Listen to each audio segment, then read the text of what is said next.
کہ آ جائیں گل پلازا پہ، یہ چوتھی آگ لگی ہے، پہلے بلدیہ میں لگی، ہاں یہ چوتھی آگ لگی، پہلے بلدیہ میں لگی، ملینیم پہ لگی، اس کے پیچھے والے اس پہ لگی۔ مسئلہ یہ کہ آئے دن کراچی کے لوگوں کو مجھے بتایا اربوں روپے کی وہاں پہ جو ہے نا ختم کر دیا انہوں نے، جو ہے نا اربوں روپے کا جو سامان تھا وہاں پہ۔ اور میں نے کل بھی وہاں کھڑے ہو کے کہا کہ آگ لگی نہیں، آگ لگائی گئی ہے، یہ آگ لگی نہیں ہے یہ، کیونکہ دیکھیں آگ جب لگتی ہے تو وہ فوری طور پہ 10 نمبر سے 50 نمبر پہ نہیں پہنچتی، اسے پہنچنے میں ٹائم لگتا ہے اس میں، اور اس ٹائم ہر آدمی اپنا جو ہے نا باہر نکل جاتا ہے وہاں پہ نا۔ اور جب آگ لگتی ہے تو یہ بلڈنگیں نیچے نہیں گرتی ہیں، یہ کیمیکل کا استعمال ہوتا ہے تو اس کے بعد یہ بلڈنگیں نیچے گرتی ہیں۔ یہ میں آپ کو بتا رہا ہوں، میں خود بلڈر ہوں تو ہمیں ان چیزوں کو پتہ ہے سارا جو نا یہ۔ تو کہنے کا مقصد ہے کہ اس کے پیچھے کون ہے۔ اب ایک آپ کو دیکھیں وہاں پیچھے جو فلیٹ بن رہا ہے، مطالبہ کیا میں نے تو کل بھی کہا کہ الیکٹرک کو اس کے اندر لیں انکوائری کے اندر، سین بلڈنگ تو ہے ہی اس میں، اس کے بعد نالی وہ آپ یونین کو لے کے آئے پیچھے میں، یہ راستہ کیوں بند تھے؟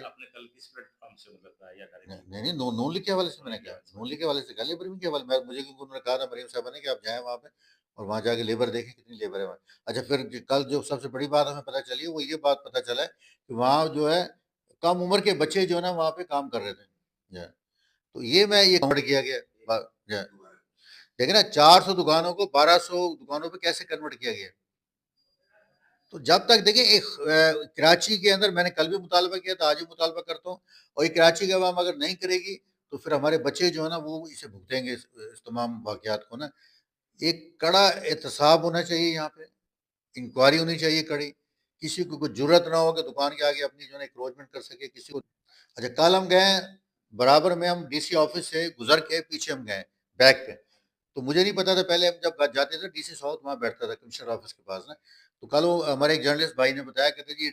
میرے اوپر بورڈ نہیں پڑا، کہتے ڈی سی آفس ہے، مجھے بتایا برابر میں ڈی سی بیٹھا ہوا ہے، برابر میں ڈی سی بیٹھا ہے، اور اتنا بڑا جو نہیں ہے وہ